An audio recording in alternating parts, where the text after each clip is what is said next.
ഇവിടെ അള്ളാന്റെ റസൂല് പഠിപ്പിച്ചതാണോ ഈ തങ്ങന്മാരാന്ന് പറഞ്ഞിട്ട് പറയുന്നവര് മുഴുവനും ചെയ്യുന്നത്? തങ്ങന്മാരെന്ന് പറയുന്നവര് നടത്തുന്ന ജാറങ്ങളുടെ സ്ഥിതി എന്താണ്? അവര് നടത്തുന്ന ഉറൂസുകളുടെ അവസ്ഥ എന്താണ്? നിങ്ങളുടെ രാജ്യത്തല്ലേ ഉറൂസ്, കുമ്പോൽ ഉറൂസ്.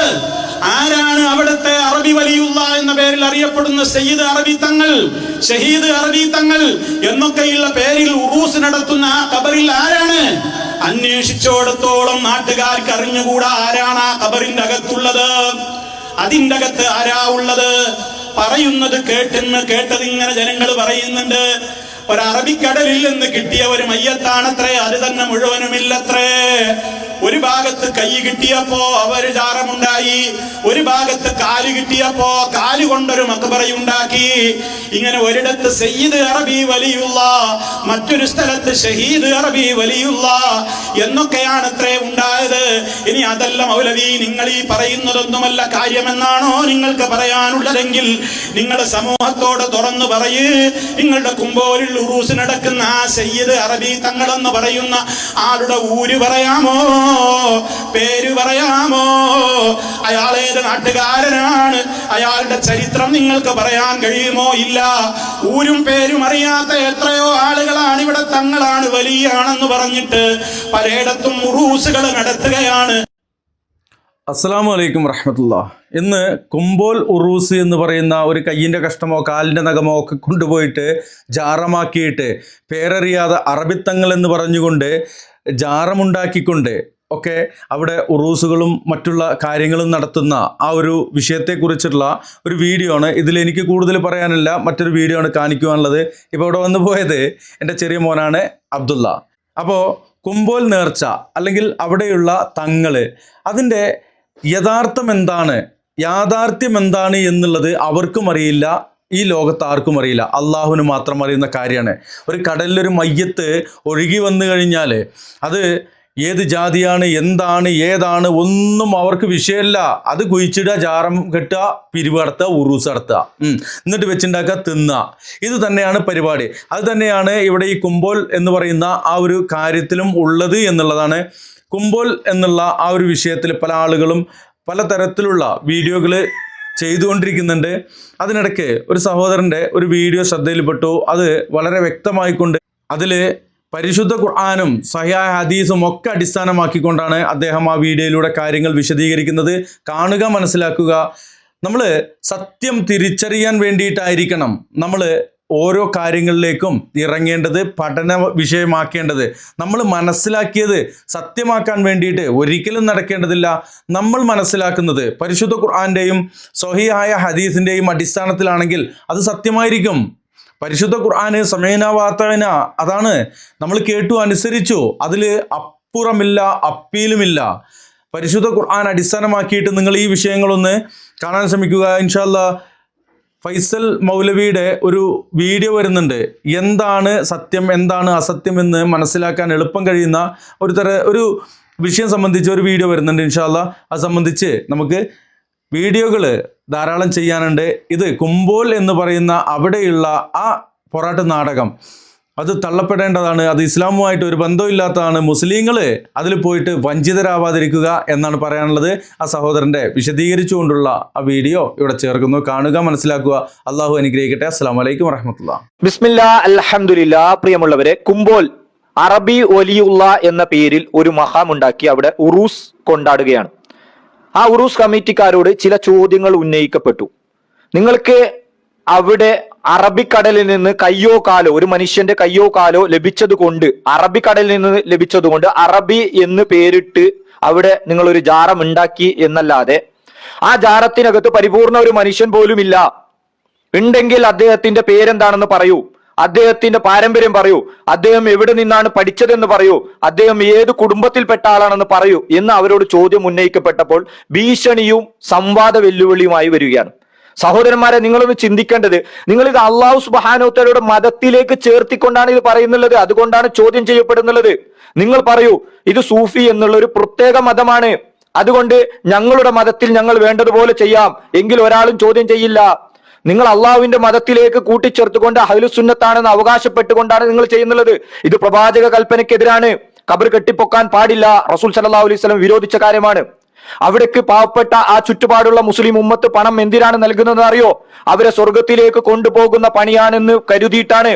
അവിടെ ദീപാലങ്കാരം നടത്താൻ, അവിടെ ഉറൂസ് കഴിക്കാൻ, അവർക്ക് നേർച്ച വഴിപാടുകൾ അർപ്പിക്കുന്നുള്ളത്.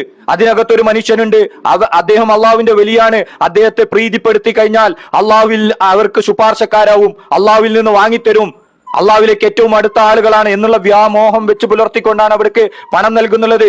പക്ഷേ അവരുടെ ഈ പ്രവർത്തനം കൊണ്ട് നാളെ പരലോക കോടതിയിൽ എത്തിക്കഴിഞ്ഞാൽ ശാശ്വതമായിട്ടുള്ള നരകത്തിലേക്കാണ് അവർ ഇത് കൊണ്ടുപോകുന്നുള്ളത്. അത് ശിർക്കൻ വിശ്വാസമാണ്, അത് തൗഹീദിനെതിരാണ്, അത് ബിദ്അത്താണ്, പ്രവാചകൻ സല്ലല്ലാഹു അലൈഹി വസല്ലം പഠിപ്പിക്കാത്ത കാര്യമാണ് എന്ന് ജനങ്ങളെ ഉത്ബോധരാക്കേണ്ടത് ഒരു സത്യവിശ്വാസിയുടെ നിർബന്ധ ബാധ്യതയാണ്. ഇവിടെ നിങ്ങൾ ഭീഷണിപ്പെടുത്തുകയാണെങ്കിൽ നോക്കൂ, സത്യം എന്നൊക്കെ പറഞ്ഞിട്ടുണ്ടോ ആ കാലഘട്ടത്തിലൊക്കെ ഭീഷണി നേരിടേണ്ടി വന്നിട്ടുണ്ട്. അള്ളാഹു സുബ്ഹാനഹു വ തആല അംഗീകരിച്ചു എന്ന് പറയുകയും പ്രവാചകന്മാരിൽ നിന്നും വേദഗ്രന്ഥത്തിൽ നിന്നും തെറ്റിപ്പോയ ആളുകളാണ് യഥാർത്ഥത്തിൽ സത്യവിശ്വാസികൾക്ക് എന്നും ഭീഷണിയായിട്ടുള്ളത്. നോക്കൂ, ഇസ്രായേലരുടെ ചരിത്രം പരിശോധിച്ചു കഴിഞ്ഞാൽ ഒരുപാട് പ്രവാചകന്മാരെ അവരെ കൊന്നിട്ടുണ്ട്. അവരുടെ വാദം എന്തായിരുന്നു? ഞങ്ങൾ അള്ളാഹുവിലേക്ക് ഏറ്റവും അടുത്ത ആളുകളാണ്, ഞങ്ങൾക്ക് ഒരുപാട് അനുഗ്രഹങ്ങൾ അള്ളാഹു നൽകിയിട്ടുണ്ട് എന്നാണ് ഇസ്രായേൽ വാദിച്ചത്. അബ്ദുല്ലാഹി ഇബ്നു സലാം റളിയല്ലാഹു അൻഹു ജൂത പുരോഹിതനായിരുന്നു. റസൂൽ സല്ലല്ലാഹു അലൈഹി വസല്ലമയുടെ അടുക്കൽ വന്ന് ഇസ്ലാം സ്വീകരിക്കുന്നതിന് മുമ്പ് ജൂതന്മാരുടെ കൂട്ടത്തോട് റസൂൽ സല്ലല്ലാഹു അലൈഹി വസല്ലം ചോദിച്ച ഒരു ചോദ്യമുണ്ട്. അബ്ദുല്ലാഹി ഇബ്നു സലാം എങ്ങാനും ഇസ്ലാം സ്വീകരിച്ചാൽ എന്തായിരിക്കും നിങ്ങളുടെ അഭിപ്രായമെന്ന്. അപ്പോൾ അവർ പറഞ്ഞത്, ആ ജൂതന്മാർ പറഞ്ഞത്, അള്ളാഹു സുബ്ഹാനഹു വ തആല അദ്ദേഹത്തെ അതിൽ നിന്ന് രക്ഷിക്കട്ടെ. റസൂൽ സല്ലല്ലാഹു അലൈഹി വസല്ലമയെ പിൻപറ്റുന്നതിൽ നിന്നും പരിശുദ്ധ മുസ്ലിം ഇസ്ലാമിലേക്ക് വരുന്നതിൽ നിന്നും അള്ളാഹു സംരക്ഷിക്കട്ടെ എന്നാണ്. നോക്കൂ, മക്കത്തെ മുശ്രിക്കുകളുടെ വിശ്വാസം എന്തായിരുന്നു?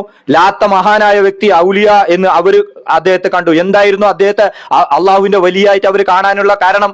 അള്ളാഹുവിന്റെ ഭവനത്തിലേക്ക് ഉംറയ്ക്കും ഹജ്ജിനും വരുന്ന ആളുകൾക്ക് സവീക്ക് ഉണ്ടാക്കി കൊടുക്കുന്ന ആളായിരുന്നു ലാത്ത എന്നുള്ള മനുഷ്യൻ. അദ്ദേഹത്തെ അള്ളാഹുവിലേക്ക് അടുത്ത ആളായി അവർ കണ്ടതുകൊണ്ട് അള്ളാഹുവിൽ നിന്ന് ഞങ്ങൾക്ക് ശുപാർശ ചെയ്തു വാങ്ങിത്തരും, അള്ളാഹുവിലേക്ക് ഞങ്ങൾ അടുപ്പിക്കും എന്ന വ്യാമോഹം വെച്ച് പുലർത്തിക്കൊണ്ട് അവര് അള്ളാഹുവിനോട് ചോദിക്കേണ്ടത് ലാത്തയോട് ചോദിച്ചു അള്ളാഹുവിൽ നിന്ന് വാങ്ങിത്തരാൻ. അവർക്ക് സ്വന്തമായി കഴിവുണ്ടെന്ന് അവർ പറഞ്ഞിരുന്നില്ല. അത് പാടില്ല എന്ന് പ്രവാചകൻ സല്ലല്ലാഹു അലൈഹി വസല്ലം അവിടെ മക്കത്ത് വന്ന് വിളിച്ചു പറഞ്ഞപ്പോൾ പ്രവാചകൻ അവരെ എതിർത്തു. നോക്കൂ, അള്ളാഹുവിന്റെ റസൂൽ സല്ലല്ലാഹു അലൈഹി വസല്ലമയുടെ ചരിത്രം പഠിപ്പിച്ചു കഴിഞ്ഞാൽ നോക്കൂ, അബൂദർ അൽ ഗഫാരി റളിയല്ലാഹു അൻഹു അദ്ദേഹത്തിന്റെ ചരിത്രം നിങ്ങളൊന്ന് പഠിക്കണം. മക്കത്ത് വന്നുകൊണ്ട് അദ്ദേഹം ഇസ്ലാം സ്വീകരിച്ചുകൊണ്ട് റസൂൽ സല്ലല്ലാഹു അലൈഹി വസല്ലമയോട് ചോദിക്കുകയാണ്, നബിയെ ഇനി ഞാൻ എന്താണ് ചെയ്യേണ്ടതെന്ന്. അപ്പൊ പ്രവാചകൻ പറയാണ്, നിങ്ങളുടെ നാട്ടിലേക്ക് ഗിഫാർ ഗോത്രത്തിലേക്ക് തിരിച്ചു പോകൂ, ഇവിടെ ആരോടും പറയേണ്ട ഈ സത്യം, കാരണം നിങ്ങളെ ആക്രമിക്കുമെന്ന്. അദ്ദേഹം മനസ്സിലാക്കിയ സത്യം കഅബാലയത്തിന്റെ അടുത്ത് പോയി വിളിച്ചു പറഞ്ഞപ്പോൾ അവിടുന്ന് ആക്രമിക്കപ്പെട്ടിട്ടുണ്ട് അദ്ദേഹത്തെ. സഹോദരങ്ങളെ, തുമാമ റളിയല്ലാഹു അൻഹുവിന്റെ ചരിത്രം നിങ്ങളൊന്ന് പഠിക്കണം. മദീനയില് റസൂൽ സല്ലല്ലാഹു അലൈഹി വസല്ലം ചില സൈന്യങ്ങളെ നിയോഗിച്ചപ്പോൾ ഒരാള് ഊരിപ്പടിച്ച വാളുമായി തൽബിയത്ത് ചൊല്ലിക്കൊണ്ട് വരികയാണ്. എന്തായിരുന്നു തൽബിയത്ത്? അള്ളാഹുവേ, നിന്റെ വിളിക്കുത്തരം നൽകിയതാ ഞാൻ വന്നിരിക്കുന്നു, നിനക്കൊരു പങ്കുകാരുമില്ല എന്ന് അദ്ദേഹം തൽബിയത്ത് പറയും. ചില പദങ്ങൾ കൂടി അദ്ദേഹം കൂട്ടി പറയും. ചില ആളുകളുണ്ട്, അള്ളാഹുവിൽ നിന്ന് ഞങ്ങൾക്ക് ശുപാർശ ചെയ്ത് വാങ്ങിത്തരുന്ന ആളുകൾ, അള്ളാഹുവിലേക്ക് ഞങ്ങൾ അടുപ്പിക്കുന്ന ആളുകൾ, അവർക്ക് സ്വന്തമായി കഴിവില്ല റബ്ബേ, നീ ഉടമപ്പെടുത്തിയ ആളുകളാണ്, നീ കൊടുത്ത കഴിവാണ് അവർക്ക്. ഇത് പറയുമ്പോൾ പ്രവാചകന്റെ അനുയായികളായിട്ടുള്ള സ്വഹാബി കിറാം അദ്ദേഹത്തെ പിടിച്ച് ബന്ധസ്ഥനാക്കി റസൂൽ സല്ലല്ലാഹു അലൈഹി വസല്ലമയുടെ അടുത്ത് കൊണ്ടുവന്നു. മദീന പള്ളിയിൽ 3 ദിവസം റസൂൽ സല്ലല്ലാഹു അലൈഹി വസല്ലമിൽ നിന്ന് നേരിട്ട് ദീൻ കണ്ടു പഠിച്ച് മനസ്സിലാക്കുകയാണ്. പിന്നീട് അദ്ദേഹം ഏകദൈവ വിശ്വാസത്തിന്റെ തൗഹീദുമായി മക്കയിലേക്ക് ഉംറയ്ക്ക് പുറപ്പെട്ടപ്പോൾ അവിടുത്തെ മക്കയിലുള്ള മുശ്രിക്കുകൾ അദ്ദേഹത്തെ സ്വീകരിക്കുന്നുണ്ട്. പക്ഷേ അദ്ദേഹത്തിന്റെ തൽബിയത്തിൽ അള്ള കൊടുത്ത കഴിവിൽ സഹായിക്കുന്ന ആളുകൾ, ഇബ്രാഹിം നബി അലൈഹി സ്വലാം ലാത്തയും ഉസ്സയും മനാത്തയും വദ്ദും സുവാഹും യഹൂസും എന്നുള്ള ആളുകൾ, അള്ളാഹുവിലേക്ക് അടുപ്പിക്കുന്ന ആളുകൾ, അള്ളാഹുവിൽ നിന്ന് ശുപാർശ ചെയ്ത് വാങ്ങിത്തരുന്ന ആളുകൾ ഉണ്ട് എന്നുള്ള തൽബിയത്തെ അദ്ദേഹം കട്ട് ചെയ്തപ്പോൾ അവിടുത്തെ മക്കത്തുള്ള മുശ്രിക്കുകൾ അദ്ദേഹത്തെ ആക്രമിച്ചിട്ടുണ്ട്. അപ്പോൾ സത്യം പറഞ്ഞതിന്റെ പേരിൽ ആക്രമണം നേരിട്ടിട്ടുണ്ട്, പീഡനങ്ങൾ നേരിട്ടിട്ടുണ്ട്, ഭീഷണികൾ നേരിട്ടിട്ടുണ്ട്. എന്നാൽ ഈ സത്യം പറയാതിരിക്കാൻ പറ്റില്ല. കാരണം എന്തുകൊണ്ട്? നാളെ പരലോക കോടതിയിൽ അള്ളാഹു സുബ്ഹാനഹു വ തആലയുടെ മുമ്പിൽ എത്തുമ്പോൾ ഞങ്ങൾക്കൊരു ഹുദൂർ ബോധിപ്പിക്കാനുണ്ട്. റബ്ബേ, ഞങ്ങൾ അവർക്ക് സന്ദേശം എത്തിച്ചിട്ടുണ്ട് റബ്ബേ. പരിശുദ്ധ ഖുർആനിൽ പറയുന്നത് കാണാൻ പറ്റും. അള്ളാഹു സുബ്ഹാനഹു വ തആല പരിപൂർണമായി നശിപ്പിക്കുകയോ ശിക്ഷിക്കുകയോ ചെയ്യുമെന്ന് ഉറപ്പുള്ള ഒരു സമുദായത്തെ നിങ്ങൾ എന്തിനാണ് അവരെ ഉത്ബുദ്ധരാക്കുന്നത്? എന്തിനാണ് അവരിലേക്ക് സന്ദേശം എത്തിച്ചു കൊടുക്കുന്നത് എന്ന് ചോദിച്ചപ്പോൾ അവർ പറഞ്ഞ മറുപടി, നാളെ റബ്ബിന്റെ മുമ്പിൽ ഒരു ഉസുർ ബോധിപ്പിക്കാനാണ്, ഒരു വേള അവർ മടങ്ങിയാലോ എന്ന്. നോക്കൂ സഹോദരങ്ങളെ, സൂറത്തുൽ യാസീനിൽ ഒരു വിവരണം, നിങ്ങൾക്ക് ഒരു ചരിത്രം നിങ്ങൾ പഠിക്കണം. അവരിലേക്ക് ദൈവദൂതന്മാർ വന്നപ്പോൾ മദീന നഗരത്തിന്റെ അങ്ങേയറ്റത്തു നിന്ന് ഒരു മനുഷ്യൻ വന്ന് പറഞ്ഞു, നിങ്ങൾ ആ പ്രവാചകന്മാരെ സ്വീകരിക്കണം.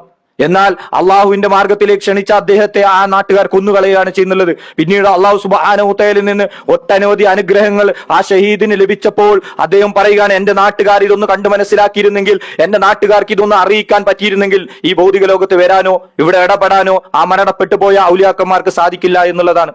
പ്രിയപ്പെട്ട സഹോദരങ്ങളെ, ഇന്ന് നിങ്ങൾ ഏതൊരു നേതാക്കന്മാർക്ക് വേണ്ടിയാണോ സംസാരിക്കുന്നുള്ളത്, ഏത് ഉസ്താദന്മാർക്ക് വേണ്ടിയാണോ സംസാരിക്കുന്നുള്ളത്, ആ ഉസ്താദന്മാർക്കെതിരെ നിങ്ങൾ സംസാരിക്കുന്ന ഒരു ദിവസം വരാനുണ്ട്.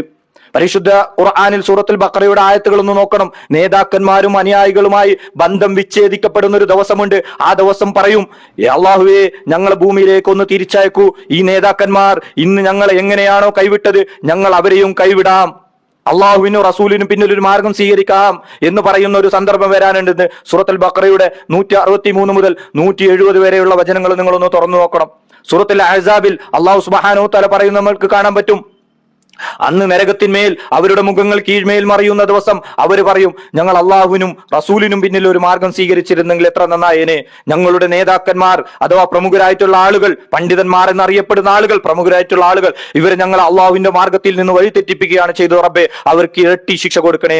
സൂറത്തുൽ ഫുർഖാനിൽ പറയുന്നുണ്ട്, അള്ളാഹുവിനും റസൂലിനും പിന്നിൽ ഒരു മാർഗം സ്വീകരിക്കുക, അതുപോലെ തന്നെ ഇന്ന വ്യക്തിയെ ഞാൻ കൂട്ടുകാരനായി തെരഞ്ഞെടുത്തിരുന്നെങ്കിൽ ആ വ്യക്തി എനിക്ക് സത്യം പറഞ്ഞു തന്നിരുന്നു, അള്ളാഹുവിന്റെ ഖുർആനിലേക്ക് ക്ഷണിച്ചിരുന്നു, റസൂൽ സല്ലല്ലാഹു അലൈഹി വസല്ലമയുടെ അധ്യാപനത്തിലേക്ക് ക്ഷണിച്ചിരുന്നു, പക്ഷെ ഞങ്ങൾ ഭീഷണിപ്പെടുത്തുകയാണ് അദ്ദേഹത്തെ ചെയ്തത്.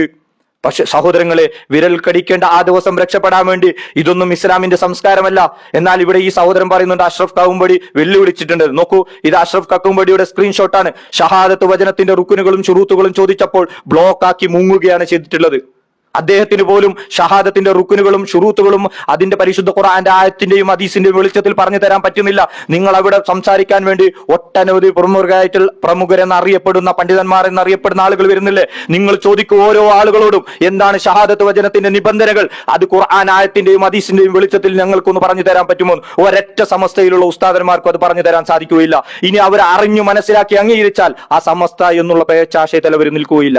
അല്ലാഹു സുബ്ഹാനഹു വ തആല ഈ സത്യം മനസ്സിലാക്കാനുള്ള തൗഫീക്ക് ഓരോ ആളുകൾക്കും നൽകട്ടെ. റബ്ബു സുബ്ഹാനഹു വ തആല നാം ഓരോരുത്തരെയും സത്യത്തിലായി നിലനിൽക്കുവാനും ആ സത്യത്തിന് വേണ്ടി സംസാരിക്കാനും ആ സത്യത്തിലായി മരിക്കുവാനും റബ്ബു സുബ്ഹാനഹു വ തആല തൗഫീക്ക് നൽകട്ടെ. അസ്സലാമു അലൈക്കും വറഹ്മത്തുള്ളാഹി വബറകാതുഹു.